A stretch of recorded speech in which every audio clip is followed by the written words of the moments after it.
चला मित्रांनो, आज आपण समजून घेऊयात सोयाबीनमध्ये भुईमुगामध्ये आपल्याला किडी कोणकोणत्या दिसतात, रोग कोणकोणते दिसतात आणि याच्यामध्ये आपल्याला प्रथमदर्शनी काय दिसतंय.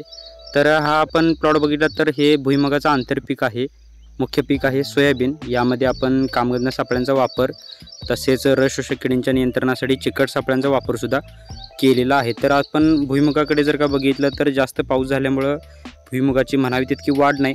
ठिकठिकाणी आपल्याला अशी ही मरसुद्धा झालेली असते. ही नैसर्गिक मर असू शकते किंवा बुरशीजन्य मर असू शकते किंवा खालून कुमणीसुद्धा लागलेली असू शकते. तर यासोबत आपल्याला इथं नागळीचा सुद्धा प्रादुर्भाव दिसतोय. तर ही भुईमुगावरची ग्राउंडनट लीफ मायनर ही नागळी आहे.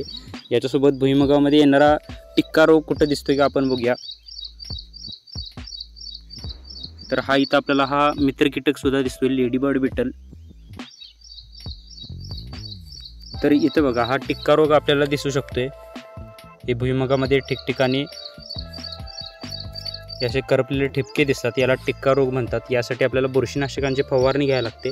यासोबत आपल्याला अन्नद्रव्याची कमतरता सुद्धा यामध्ये दिसून येते. तर यासाठी आपल्याला फवारणी म्हणून आपण बुरशीनाशक घेऊ शकतो.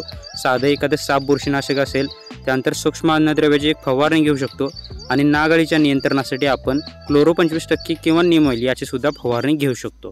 तर हा व्हिडिओ कसा वाटला कमेंटमध्ये नक्की सांगा आणि फॉलो करायला विसरू नका.